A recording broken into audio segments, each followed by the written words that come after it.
Bapa dalam surga, kami mengucap syukur. Sungguh besar kasih anugerah-Mu Tuhan. Sebagaimana kami boleh ada di hadapan-Mu saat ini, kami terlalu percaya bahwa semua adalah kasih karunia-Mu. Semua hanya karena anugerah-Mu. Terima kasih Roh Kudus, beracaralah di tengah kami. Berfirmanlah ya Tuhan, agar kami boleh mendapatkan kekuatan yang baru, penghiburan akan firman-Mu. Senantiasa setiap hari kami boleh berjalan bersama dengan Engkau. Terima kasih Roh Kudus, Engkau menjamah setiap hati kami, dan Engkau menjamah setiap pendengar dimanapun mereka berada, sehingga kami merasakan bahwa Tuhan selalu beracara dan tidak pernah meninggalkan umat-Nya. Terima kasih Roh Kudus. Di dalam nama Tuhan Yesus, hamba berdoa yang percaya dan siap menerima karunia Tuhan yang luar biasa mengatakan, amin, amin, amin. Mari yang terkasih, tema khotbah pada siang hari ini adalah kasih karunia Tuhan. Mungkin ada yang tanya, Bu Pendeta, saya nggak ngerti apa arti kasih karunia Tuhan itu. Ya, ayo kita belajar. Jadi yang dimaksud dengan kasih karunia itu adalah suatu anugerah dari Tuhan. Karunia ilahi yang diberikan oleh Tuhan kepada kita umatnya manusia. Ya, dan kita yang sepantasnya tidak layak untuk menerimanya. Ya, bukan berdasarkan karena kita ini orang baik atau kita ini orang yang melakukan firman Tuhan, bukan yang terkasih. Tetapi semua itu kasih karunia hanya diberikan bagi kita orang-orang yang seandainya, yang orang-orang yang tidak sepantasnya menerima anugerah Tuhan. Amin. Itulah yang dinamakan kasih karunia. Ya, sebagai wujud daripada kasih Allah yang tidak terbatas untuk kita. Setiap hari kasih-Nya dilimpahkan, saudara dan saya diberkati, dilindungi, dipagari, ya, bahkan di dalam mengalami kesulitan, Tuhan memberikan jalan keluar, Tuhan meneguhkan, menguatkan, semuanya itu adalah kasih karunia. Mari kita belajar bersama-sama yang terkasih di dalam 1 Korintus 15 ayat yang ke-10. Tetapi karena kasih karunia Allah, aku adalah sebagaimana aku ada sekarang. Dan kasih karunia yang dianugerahkannya kepadaku tidak sia-sia. Sebaliknya, aku telah bekerja lebih keras daripada mereka semua. Tetapi bukannya aku, melainkan kasih karunia Allah yang menyertai aku. Haleluya, apa saudara mengerti daripada ayat ini ya? Jadi kalau Anda bekerja dan Anda menerima gaji setiap bulan dari pekerjaanmu itu bukan kasih karunia. Itu adalah jeripayah daripada Anda bekerja. Tetapi kalau kasih karunia itu diberikan oleh Tuhan, apa yang tidak pernah Anda bayangkan, apa yang tidak pernah Anda pikirkan, itu yang Tuhan berikan, itu adalah kasih karunia. Ya, mungkin Anda selama ini Anda bermimpi mendapatkan satu hadiah dari Tuhan, jawaban doa atau apa saja. Dan kalau hal itu tiba-tiba terjadi di dalam hidupmu, itu adalah kasih karunia. Amin. Tidak kita menyangka untuk mendapatkan hadiah yang seperti itu. Dan ini bukan melampaui hadiah juga yang terkasih. Ada yang bermacam-macam. Ada yang dokter mengatakan sakit tidak dapat disembuhkan, menderita penyakit tidak ditemukan penyakitnya. Tetapi tiba-tiba di dalam Tuhan Yesus ada jalan keluar, ada kesembuhan, ya, ada mujizat terjadi. Itulah kasih karunia atau mujizat Tuhan, ya. Jadi yang terkasih, kasih karunia itu memiliki beberapa arti. Yang pertama, di mana kuasa Allah itu mengikuti atau menyertai orang percaya melalui kehadiran Roh Kudus. Jadi kalau Roh Kudus itu hadir di dalam kehidupan Anda akan apa yang semula Anda tidak mengerti jadi mengerti. Ya, dan itu semuanya adalah kuasa Allah yang menyertai bagi orang-orang yang percaya kepadanya. Yang kedua, kemurahan Allah yang memberi kesempatan kepada orang berdosa untuk bertobat. Nah, masih diberi kesempatan, ya, bertobat, percaya, dan diselamatkan. Nah, itu juga kasih karunia. Yang ketiga, Kasih karunia itu adalah anugerah spiritual yang diberikan kepada semua orang percaya untuk melakukan panggilannya masing-masing. Baik di gereja ataupun dimanapun Anda berada. Ya, semuanya memiliki panggilan yang terkasih. Ya. Dan yang keempat, kasih karunia itu adalah hadiah tanpa pamrih. Hadiah daripada Tuhan, ya, yang menunjukkan kebaikan dan kemurahan hati Allah. Sungguh luar biasa. Oleh karena itu kalau Anda berdoa, jangan lupa mintalah kasih karunia.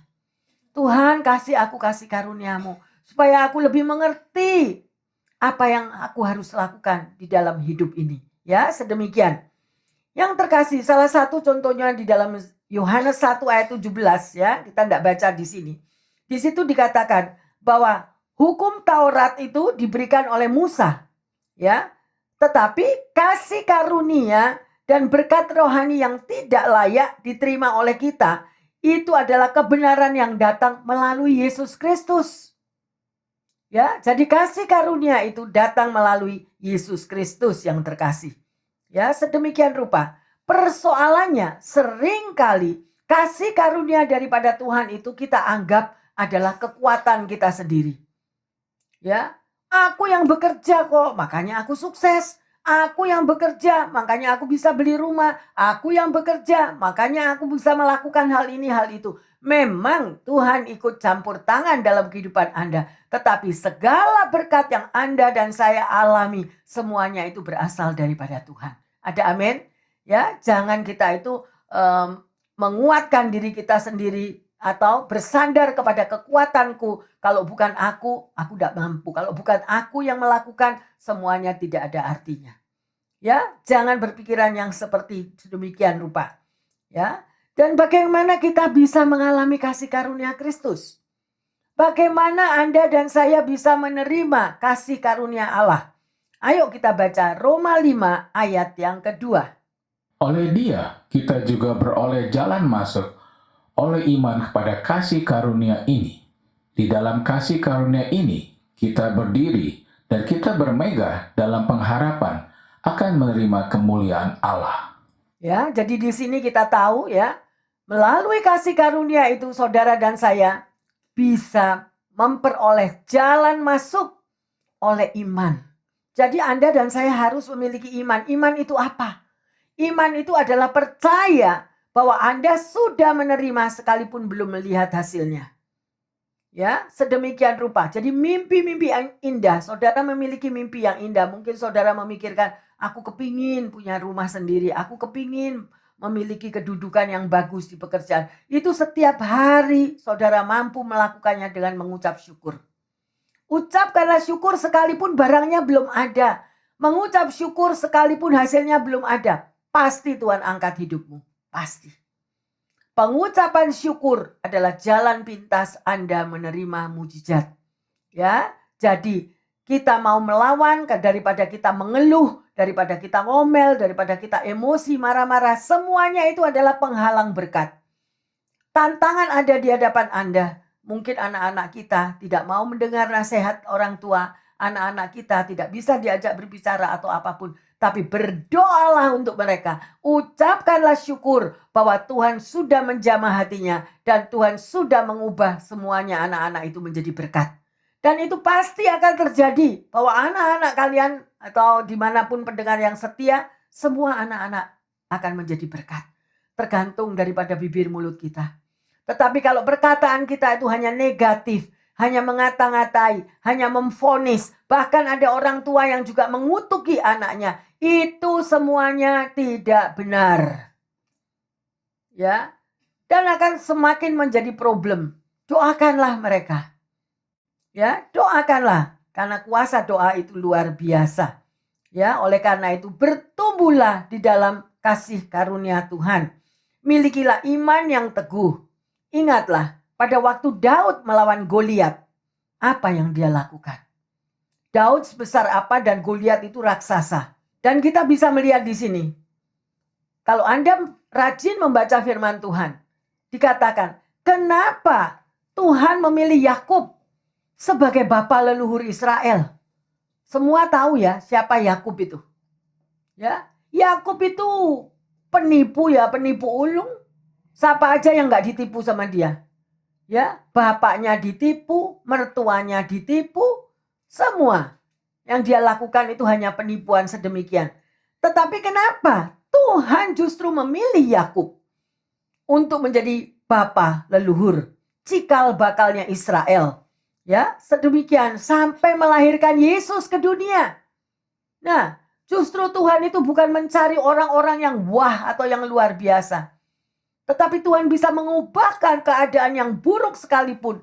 Yang dunia bahkan mereject, menolak apapun yang dipandang hina di dunia. Tetapi kalau Tuhan waktunya mengangkat, luar biasa. Dan itulah kasih karunia yang terkasih. Ya, jadi kita belajar di sini. Ya, sungguh luar biasa. Mari kita lihat, ya, apa dampaknya dari kasih karunia itu. Ada dampaknya yang terkasih. Yang pertama adalah menyelamatkan, memperbarui kehidupan saudara dan saya. Ya, jadi kasih karunia itu ada dampaknya. Ayo kita baca di dalam Efesus 2 ayat 8 sampai 10. Sebab kasih karunia kamu diselamatkan oleh iman. Itu bukan hasil usahamu, tetapi pemberian Allah. Itu bukan hasil pekerjaanmu. Jangan ada orang yang membanggakan diri. Karena kita ini buatan Allah, diciptakan dalam Kristus Yesus untuk melakukan pekerjaan baik yang dipersiapkan Allah sebelumnya. Ia mau supaya kita hidup di dalamnya. Haleluya. Jadi Anda mengerti? Ya, dampak daripada kasih karunia itu untuk saudara dan saya adalah untuk menyelamatkan kita, memperbaharui hidup kita. Tanpa kasih karunia, hidup kita nggak bisa diperbaharui. Nggak bisa. Ya, sedemikian rupa. Tadi dikatakan di sini. Ya, karena kasih karunia itu adalah dari Allah, buatan Allah, diciptakan oleh Kristus Yesus untuk melakukan apa? Pekerjaan yang baik. Untuk semua yang baik terjadi di dalam hidupnya saudara dan saya. Lihat itu Daud. Dia hanya gembala domba. Ya, tetapi hidupnya mulai diangkat. Dia bisa melawan Goliat, dihadapkan musuhnya Goliat. Saya mau tanya, mungkin pendengar yang setia dimanapun Anda berada, atau jemaat yang dikasihi Tuhan yang di sini, Goliat mungkin Anda hadapi di dalam hidupmu. Saat ini engkau berhadapan dengan Goliat, ya, atau masalah-masalah yang besar yang ada di hadapanmu, ya, rasanya mimpi-mimpi indah belum terjadi. Keinginan yang luar biasa belum terjawab. Dan semuanya itu merupakan Anda jadi kecewa.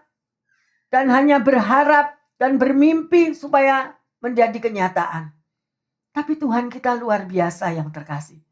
Semuanya itu adalah Tuhan yang akan memberikan kasih karunia itu dalam hidup Anda dan saya. Asal kita mau setia kepadanya. Sekali lagi saya menghimbau, mintalah kasih karunia. Kalau selama ini Anda berdoa tidak pernah menyebut kata kasih karunia, mulai saat ini mintalah kepada Tuhan. Kasih karuniamu Tuhan, curahkan dalam hidupmu. Ampuni segala kekuranganku, ampuni segala dosaku. Ya, aku mau kasih karuniamu Tuhan. Tanpa kasih karunia daripada Tuhan, kita nggak akan bisa melihat hal yang baik. Tidak bisa kita melihat keajaiban-keajaibannya. Tetapi sekalipun Anda diproses begitu seperti lemon yang diperes, tapi Anda bisa kuat, bisa tetap tabah. Itu kasih karunia. Amin. Percayalah. Orang puasa itu pasti nanti ada hari lebarannya. Anda puasa menghadapi situasi tekanan hidup yang bertubi-tubi. Percayalah bahwa Tuhan akan membuat indah pada waktunya. Pasti. Tapi jangan lepaskan tanganmu dari pelukan Tuhan. Peluk dia setiap hari. Milikilah saat teduh bersama Tuhan. Mau enggak Anda memiliki persekutuan pribadi dengan Tuhan? Berani enggak Anda berpuasa? Berani enggak saudara dah duduk memiliki saat teduh? Tuhan, aku datang di bawah kakimu, memuji menyembahmu. Berbicaralah ya Tuhan. Bersabdalah apa yang harus aku lakukan? Banyak anak Tuhan gak pernah mau tanya sama Tuhan. Maunya doanya itu permintaan seperti supermarket. Tuhan, aku butuh ini, butuh ini, butuh ini, butuh ini. Anakku begini, begitu, begini, begitu. Tapi gak pernah tanya, Tuhan, what you want in my life? Apa kehendakmu di dalam hidupku? Tanya yang terkasih. Minta hikmat, minta tuntunan, minta bimbingan. Mana manusia rohani kita? Kalau manusia daging yang dikasih makan, tiap hari yang ada cuma perseteruan, iri hati, marah-marah, bentrokan, tekanan demi tekanan. Kita gak akan bisa dengar suara Tuhan. Gak bisa.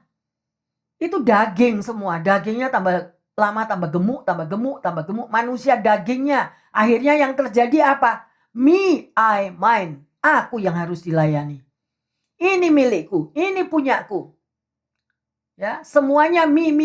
Egonya begitu besar. Sehingga apa? Sekalipun pelayanan, nothing, zero. Sekalipun hamba Tuhan, zero.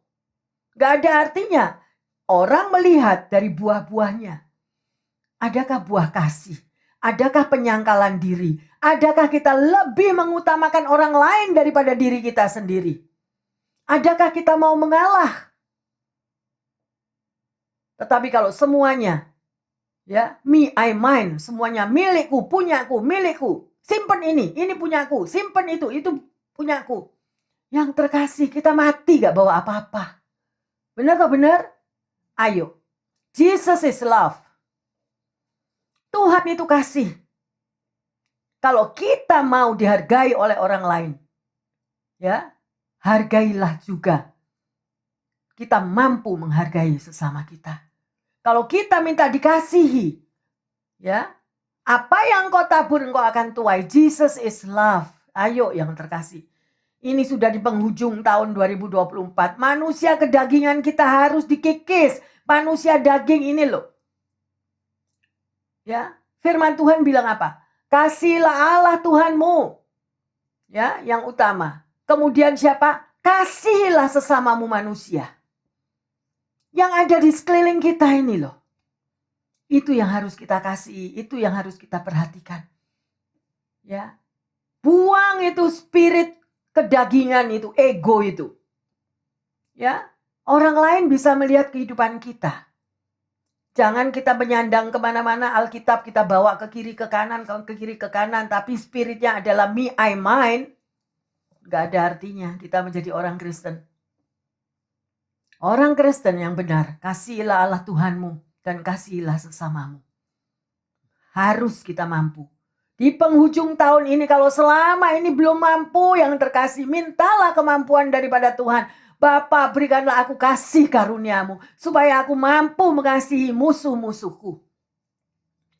Ya, sedemikian rupa. Tadi saya mendapatkan buletin yang bagus sekali ceritanya, ya, di mana itu cerita seseorang yang dijamah oleh kasih karunia. Apa artinya, saudara?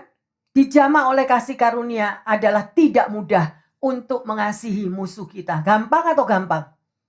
Kalau kita pernah disakiti orang, kita pernah dikhianati orang, habis itu kita harus mengasihi dia.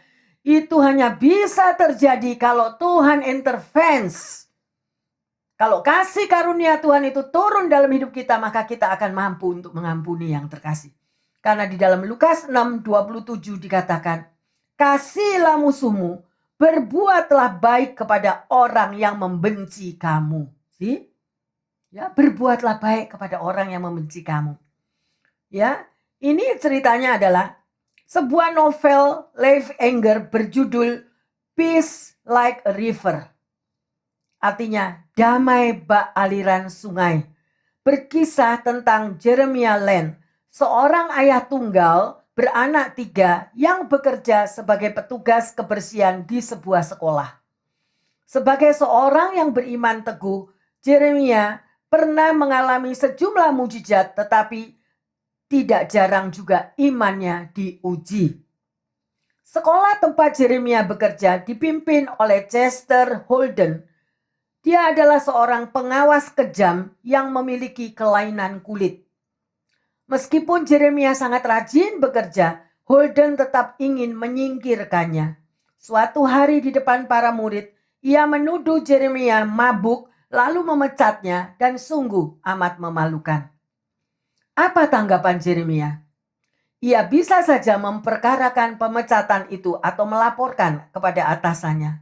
Ia juga bisa pergi tanpa ribut dan menerima ketidakadilan itu. Jika itu terjadi bagi Anda, bagi saya, apa yang mungkin kita akan lakukan? Ya, Yesus berkata, kasihilah musuhmu, berbuatlah baik kepada orang yang membenci kamu. Mintalah berkat bagi orang yang mengutuk kamu. Berdoalah bagi orang yang mencaci maki kamu. Ya, di dalam Lukas 6, 27, 28.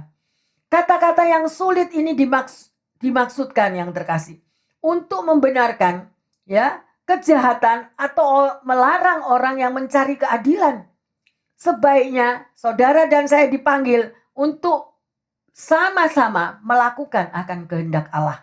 Ya, dengan bertanya lebih dalam, bagaimana saya dapat menolong musuh saya agar dia berubah menjadi seperti Allah yang kehendaki. Bisa enggak ya kira-kira? Ya, sulit ya. Apalagi kalau orang itu begitu sangat amat menyakitkan, mengkhianati, ya. Hanya kasih karunia Tuhan yang turun di dalam kehidupan kita, ya, yang disebut jamahan daripada Tuhan itu yang mengubah hati saudara dan saya. Dan itu merupakan sebuah proses, ya, yang terkasih. Akhirnya Yeremia menatap kepada Holden sesaat, lalu mengulurkan tangan dan menyentuh wajahnya. Holden mundur sedikit dengan sikap defensif, lalu meraba dagu dan pipinya sambil terheran-heran. Sakit kulitku sembuh seketika. Ia telah dijamah oleh kasih karunia. Maukah Anda melakukannya seperti Yeremia? Kalau Anda berhadapan dengan orang yang sakit sedemikian, Holden ini bukan cuma sakit jiwanya, karena jiwanya penuh dengan kepahitan, sampai tubuhnya juga mengalami sakit kulit yang demikian. Oleh karena itu sampai dikatakan, oleh kasih karunia yang ada di dalam kehidupan anak Tuhan yang setia dan melakukan kehendaknya, maka kasih karunia itu ada di dalam diri setiap anak-anak Tuhan. Percayalah. Ayo, mulai sekarang berbalik. Buang semua kotoran-kotoran. Cabut semua kerikil-kerikil batu-batu kepahitan di dalam hatimu. Mulai mengampuni. Seperti apa yang Yesus ajarkan. Berbuat baik kepada orang yang membenci. Ya, sudah jangan lagi hidup di dalam daging. Tapi manusia rohmu yang harus diperkuat. Bagaimana manusia rohanimu diperkuat yang terkasih? Memuji, menyembah, berdoa, memiliki hubungan pribadi dengan Tuhan. Saat teduh jam 2 pagi, jam 3 pagi. Ya, selalu lakukanlah hal itu. Maka kasih karunia Tuhan akan turun di dalam hidup Anda dan saya. Mulai yang terkasih. Setelah Anda mendengar firman Tuhan ini, katakan kepada Tuhan, yes Lord, aku mau. Aku mau mengampuni. Aku mau menerima kasih karuniamu. Supaya aku boleh menjadi berkat bagi orang lain. Luar biasa yang terkasih. Kuasa apa yang ada pada Yeremia? Kok dia bisa menyembuhkan orang yang sakit kulit sedemikian rupa? Kuasa apa? Itulah kuasa kasih karunia. Belum terlambat yang terkasih. Kita berada di penghujung tahun. Bukan karena kita di penghujung tahun terus kita mau cepet-cepet bertobat. Habis itu awal Januari kita berbuat dosa lagi. No. Berubah total yang terkasih. Amin. Ya, karena kasih karunia Tuhan, saudara dan saya yang tidak layak, itu boleh hidup di dalam kasih karunia. Dilayakkan oleh Tuhan. Mari kita lanjut di dalam Titus 2 ayat yang ke-11. Karena kasih karunia Allah yang menyelamatkan semua manusia sudah nyata. Sudah nyata menyelamatkan. Kalau Anda dan saya butuh keselamatan, mintalah kasih karunia yang terkasih. Kita hidup di dunia ini cuma sebentar loh. Cuma sesaat. Seperti orang menumpang minum air. Ya. Berapa hari lalu saya mendengar satu kesaksian sangat kaget. Ya, teman anak saya yang besar itu dulu adalah bosnya dia, ya. Dan begitu dia memperlakukan anak buahnya itu nggak fair. Sikapnya sangat egois dan boleh dibilang sangat keras. Sedemikian rupa dia perlakukan kepada semua bawahannya. Tetapi seminggu yang lalu, dalam usia yang masih muda sesama anak saya yang besar, dia dipanggil Tuhan. Pass away. Hati-hati yang terkasih. Jangan sewenang-wenang kalau kita hidup di dunia. Dulu kalau pada waktu kita tidak memiliki apa-apa, kemudian Tuhan angkat hidupmu, Tuhan promosikan hidupmu. Pada waktu Anda dipromosikan, kita berbuat sewenang-wenang kepada orang bawahan kita. Hati-hati. Ada mata Tuhan yang melihat. Jangan lakukan itu. Karena semua itu kita memiliki raja di atas segala bos. Selalu saya ingatkan kepada anak-anak saya, bos kamu itu Tuhan. Jangan lihat sekelilingmu. Apapun yang menyakitkan, yang mengecewakan, ingat, senangkan Tuhan. Lakukan kerjaanmu, senangkan Tuhan. Selalu berbuat baik, selalu menabur kasih. Ya, mari kita lanjut di dalam Titus 2 ayat 12. Ia mendidik kita supaya kita meninggalkan kefasikan dan keinginan-keinginan duniawi, dan supaya kita hidup bijaksana, adil, dan beribadah di dalam dunia sekarang ini.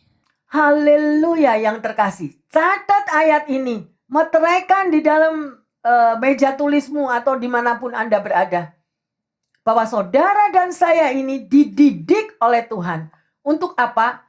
Untuk meninggalkan kefasikan dan keinginan-keinginan duniawi. Supaya saudara dan saya hidup bijaksana, adil, dan beribadah di dalam dunia sekarang ini loh. Sekarang. Hari-hari itu tidak mudah yang terkasih. Tapi kalau Anda dan saya mau melakukan apa yang Tuhan inginkan di dalam hidupmu, percayalah Tuhan akan promosikan Anda. Kalau Tuhan taruh hidupmu, pekerjaanmu, engkau berada di dalam sarang penyamun, itu pun juga ada maksud Tuhan. Engkau berada di tengah-tengah kumpulan daripada orang-orang pemberontak, itu pun ada maksud Tuhan. Percayalah, engkau menjadi berkat di tengah-tengah kegelapan dunia. Engkau menjadi terang, menjadi garam untuk sekelilingmu. Jangan mengeluh dan jangan terseret mereka. Ya, sedemikian rupa. Oke, yang terkasih? Ya, sedemikian rupa kita boleh melihat kasih Bapa itu luar biasa. Paulus juga mengalami banyak-banyak kesukaran di dalam hidupnya. Tetapi pengurapan kasih karunia Tuhan turun di dalam hidupnya Paulus. Ya, sedemikian rupa. Dia menyadari bahwa kehidupan di tengah dunia yang begitu sulit masih ada kasih karunia. Jangan lupa selalu memohon kepada Tuhan kasih karunia itu. Mari kita lanjut di dalam 2 Korintus 9 ayat yang ke-8. Dan Allah sanggup melimpahkan segala kasih karunia kepadamu, supaya kamu senantiasa berkecukupan di dalam segala sesuatu, dan malah berkelebihan di dalam berbagai kebajikan. Amin. Ayo baca ini, meteraikan yang terkasih. Baca sekali lagi. Dan Allah sanggup melimpahkan segala kasih karunia kepada kamu, ya, supaya kamu senantiasa apa? Berkecukupan di dalam apa? Segala sesuatu, dan malah apa? Berkelebihan di dalam berbagai kebajikan. Ini adalah hak Anda dan saya. Ini adalah anugerah Tuhan. Ini is a great blessing for you and for me. Tapi mau percaya enggak? Kok yang diurusi yang boten-boten, me, I, mine terus? Lupa akan hal ini. Lupa apa yang dikatakan di dalam 2 Korintus 9 ayat 8. Oleh karena itu bacalah firman Tuhan yang terkasih. Bukan dengan kerja susah payah itu yang membuat kita kaya. Firman Tuhan juga yang bilang. Tapi nggak kerja juga, males-malesan juga nggak boleh. Kalau yang mau males-malesan disuruh apa? Belajarlah dari semut. Ya, bagaimana semut itu? Ya, oleh karena itu Allah sanggup melimpahkan kasih karunia-Nya. Harus saudara dan saya berdoa dan memintanya. Ya, luar biasa kasih Bapa itu. Jadi bagaimana saudara dan saya bisa hidup di dalam kasih karunia? Bagaimana? Yang pertama, menyadari untuk selalu hidup dengan mengucap syukur. Daripada kita ngomel terus, ucaplah syukur. Anak miring dikit salah, anak duduk maju dikit salah, anak rebahan salah. Lah yang mana yang benar? Ya. Jadi semua yang sedemikian rupa, hiduplah dengan mengucap syukur, berterima kasih di dalam segala keadaan. Ya, jangan lagi berpikiran yang negatif yang terkasih. Ganti pikiran yang negatif dengan yang positif. Jangan suka komplain atau mengeluh. Ya, orang Israel itu mestinya cuma 40 hari proses hidupnya. Tapi gara-gara ribut terus, rame terus, berkelahi terus. 40 hari jadi 40 tahun. Saya nggak mau. Bayangin. Selesaikan. Ya, 40 hari ya wes sudah Tuhan. Kalau proses ini 40 hari cukup lah. Cukup is enough. More than enough. Ya. Kadang-kadang kita diganggu anak aja 2-3 hari rasanya tobat, sakit kepala, gak karu-karuan. Ya. Itu kalau kita bisa mengubah kata-kata itu. Tuhan terima kasih anakku baik. Tuhan terima kasih anakku sukses. Tuhan terima kasih. Semua yang baik yang terjadi dalam keluargaku. Bisa gak ngomong gitu? Tapi jangan anak itu dikutuki. Dasar muales, goblok sisan. Loh. Ya terus aja sepanjang segala abad. Amin. Anaknya jadi oon. Ini loh, mujizat itu ada di dalam mulutku. Ya, anak itu juga mengalami proses sendiri. Ngadepi di sekolah aja dia sudah stres. Ya toh? Luar biasa yang terkasih. Jadi hiduplah di dalam selalu mengucap syukur dan berterima kasih. Yang kedua, selalu hidup dengan rendah hati. Jangan sombong. Ya, ada orang yang dulunya sudah dari dasar diangkat oleh Tuhan menjadi atasan. Begitu jadi atasan, jahat yang luar biasa. Loh, itu juga nggak boleh. Ya, yang terkasih. Yang ketiga, selalu hidup berkemurahan. Mau mengampuni seperti tadi kayak Jeremia tadi ya. Mengampuni. Pilihlah pengampunan yang terkasih. Supaya saudara dan saya juga diampuni oleh Tuhan. Kalau kita tidak mau mengampuni, Tuhan juga tidak mau mengampuni kepada diri kita. Mudah atau mudah? Tidak mudah. Oleh karena itu mintalah kasih karunia. Ada amin? Luar biasa. Ya. Jadi sekali lagi, orang yang hidup di dalam kasih karunia selalu hidupnya bersyukur, rendah hati, selalu mau mengampuni. Hidup dengan murah hati. Jangan lupa itu. Ya, luar biasa. Ya, saudara tahu siapa Sakeus? Ada yang punya teman yang namanya Sakeus di sini? Atau Bapak Ibu pendengar yang setia? Dimanapun Anda berada? Kalau Anda tahu cerita Sakeus ya. Tuhan mengampuni dia dulu. That is kasih karunia. Dia tahu segala dosanya Sakeus itu. Ya, tukang makan duitnya orang, tukang pajak, meres orang sedemikian. Ya, tapi Tuhan begitu mengasihi orang berdosa. Makanya ya, jangan mudah menghakimi orang yang berdosa. Orang itu punya proses sendiri, kita punya proses sendiri. Ya, berbahagialah kita yang sudah dijamah, yang sudah dikeluarkan dari segala masa lalu yang gelap. Tetapi bagi mereka yang masih berada di dalam kegelapan, berdoalah untuk mereka agar kasih karunia Tuhan itu juga menjamah hidupnya. Amin. Ya, Sakeus itu nggak datang cari Tuhan minta ampun, enggak loh. Tapi Tuhan yang datang. Ya, sedemikian rupa. Tuhan mengampuni dia dulu, baru hidupnya diubahkan. Menjadi orang yang murah hati, menjadi orang yang hidupnya berbalik. Ya, bukan karena Sakeus kasih persembahan dulu. No. Ya, sedemikian karena pengampunan Tuhan itu adalah jamahan Tuhan melalui kasih karunia, kemurahan hati. Ya, saudara, semua maybe tahu cerita tentang Rockefeller. Ya, Rockefeller adalah orang yang sangat kaya raya. Gedungnya di New York aja begitu megah. Ya, di dalam usia 55 tahun, dia divonis oleh dokter kanker usus dan umurnya tinggal 3 bulan lagi. Dia menangis dan dia bertanya kepada Tuhan, Tuhan, uangku melimpah, buat apa? Aku memiliki segala harta yang meluber sedemikian, tapi aku kena kanker usus dan hidupnya cuma tinggal 3 bulan. Sedemikian rupa. Kemudian yang terkasih, ya, kalau Anda membaca firman Tuhan, Anda tahu cerita pohon yang tidak berbuah, Tuhan suruh apa? Tebanglah pohon itu. Pohon yang tidak berbuah itu tebanglah. Kemudian si penjaga daripada kebun itu bilang, Tuhan jangan ditebang. Tunggu dulu Tuhan, aku akan pupuki lagi pohon ini. Supaya dia berbuah tahun depan. Supaya dia menghasilkan tahun depan. Akhirnya sama Tuhan ditungguin. Demikian juga apa yang terjadi. Ya, Rockefeller setelah tahu dokter vonis 3 bulan umurmu, dia mulai memberikan apa yang dia miliki. Buat apa? Nanti kalau aku mati, gak karu-karuan ini. Rebutan harta kiri kanan apa? Akhirnya Rockefeller, dia membagikan semua kekayaannya, apa yang dia mampu berikan kepada orang-orang yang tidak mampu.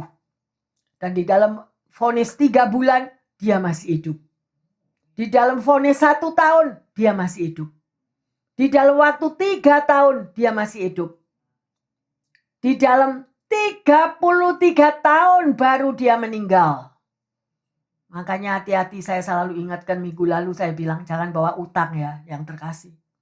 Jangan bawa utang, terutama kita yang utang sama Tuhan itu dihitung sama Tuhan. Tuhan bukan tukang pajak yang terkasih. Tetapi apa firman Tuhan itu sudah tertulis di situ. Ya, dulu waktu saya masih remaja, karena saya dulu Katolik. Saya membaca Alkitab itu punyanya Katolik, di situ tertulis dermamu yang menyelamatkanmu. Ya. Oleh karena itu bukan untuk itu terserah, kehendak bebas Tuhan sudah kasih. Kalau Anda tahu bahwa kita ini hutang kepada Tuhan itu tentang nafas hidup. Nafas hidup kita ini sudah tidak pakai oksigen, sudah tidak pakai apa segala macam ya yang terkasih. Ya. Lakukanlah. Jangan sampai kita ditebang seperti pohon itu. Karena kita tidak berbuah. Jangan mikirkan itu kalau berbuah itu, apalagi kalau pendeta yang ngomong selalu duit. No. BCF gak pernah minta duit sama orang. Gak pernah. Siapa yang di sini 24 tahun pernah dengar gak? Gak ada. Ya, yang sedemikian rupa. Gerakan hatimu sendiri, melakukan firman Tuhan sendiri, itu Tuhan yang spontani demikian. Tuhan gak akan utang kepada Anda. Gak bakal. Tapi kalau kita sampai mengambil yang miliknya Tuhan, juga ada hukumnya. Itu yang saya ingatkan. Ya, oleh karena itu yang terkasih, the grace of God, anugerah Tuhan. Selagi masih ada, ini Amerika ini anugerah Tuhan. Benar-benar anugerah Tuhan setelah election kemarin. Tantangan, hambatan, apapun, sampai pencobaan pembunuhan berapa kali, lolos. Because what? The grace of the Lord. Karena kasih anugerah Tuhan, Amerika boleh dipimpin lagi orang yang sedemikian rupa. Dan biarlah kita tetap berdoa agar takut akan Tuhan mencengkeram, bukan dari pimpinan yang teratas, tetapi sampai yang terbawah, semuanya dicengkeram oleh kuasa Roh Kudus dengan takut akan Tuhan. Ada amin yang terkasih? Hari ini kita sudah belajar tentang kasih karunia Tuhan. Oleh karena itu jangan sia-siakan ya, selagi kasih karunia masih ada. Ayo kita baca lagi pada ayat emas, Yohanes 1 ayat yang ke-16 dan 17. Karena dari kepenuhannya, kita semua telah menerima kasih karunia demi kasih karunia. Sebab hukum Taurat diberikan oleh Musa, tetapi kasih karunia dan kebenaran datang oleh Yesus Kristus. Amin, haleluya. Yang terkasih, jadi udah ngerti belum tentang kasih karunia? Saya harap semua ngerti, ya. Mintalah kasih karunia karena itu anugerah, ya. Tuhan kita sungguh luar biasa, ya. Oleh karena itu kita mau mensyukuri dan mulai berbalik. Kita sudah mencapai berapa hari lagi nanti kita akan mengakhiri tahun 24. Ayo berbalik yang terkasih. Kalau dulu setengah hati, sekarang gak mau setengah hati. Dan berdoa, minta kasih karunia Tuhan. Jangan bawa utang. Ya, misalnya apa utang itu? Tuhan, aku dulu janji mau melayani. Sekarang gak melayani. Lah itu utang loh. Ya, berarti numpuk utang ini. Mungkin tahun lalu aja belum finish bayar utangnya sama Tuhan. Mulai tahun 2000 masih punya utang sama Tuhan. 2000, 2001. Nah ini jalan terus utangnya. Janji tidak datang terlambat ke gereja. Datangnya terlambat terus. Nah sampai lah itu numpuk loh nanti tahun 25. Saya berharap semua pendengar yang setia dimanapun Anda berada, lakukanlah firman Tuhan. Kasihlah Allah Tuhanmu dengan segenap hatimu dan kasihlah juga sesamamu. Ada amin? Mau menerima kasih karunia Tuhan? Semua mau diubahkan hidupnya? Haleluya. Amin. Mari kita bangkit berdiri, kita berdoa. Bapa dalam surga, kami mengucap syukur. Betapa besar kasih karuniamu Tuhan. Kami berterima kasih Tuhan. Kami memuji kelimpahan kasih karunia yang tersedia di dalam Engkau Bapa. Umat-Mu berterima kasih untuk setiap anugerah yang sudah Engkau berikan Tuhan. Di dalam kehidupan mereka. Dan juga memperkuat iman daripada setiap kami Bapa. Sehingga kami senantiasa selalu memohon kepadamu. Curahkanlah kasih karunia-Mu Bapa. Sehingga kami mampu melakukan apa yang harus kami lakukan. Ingatkan kami akan panggilan kami masing-masing Tuhan. Di dalam kami melakukan panggilan kami percaya bahwa Engkau ada, Engkau menyertai dan Engkau mencurahkan kasih karunia-Mu. Saat ini hamba berdoa Tuhan, bagi mereka yang mengalami kekurangan kesehatan, Engkau tahu keberadaannya. Bagi mereka yang mengalami Tuhan, kesulitan finansial, kami percaya Engkau Jehovah Jireh, Engkau Jehovah Rafa, Jehovah Nisi, yang mampu melakukan segala-galanya Tuhan. Dan terima kasih Tuhan, jamahan Roh Kudus akan menjamah setiap pendengar yang setia dimanapun berada dan juga jemaat-Mu yang hadir di sini. Terima kasih Bapa, terima kasih. Kami serahkan seluruh kehidupan umat-Mu hari demi hari untuk selalu memiliki hubungan pribadi dengan Engkau sehingga kasih karunia Allah Bapa boleh dicurahkan dalam setiap kehidupan umat-Nya. Yang percaya dan sudah menerima sesuatu yang baru dibakar oleh api Roh Kudus mengatakan amin, amin, amin. Tuhan Yesus memberkati. Saya berharap semuanya rindu untuk menerima kasih karunia Tuhan. Ada amin. Haleluya.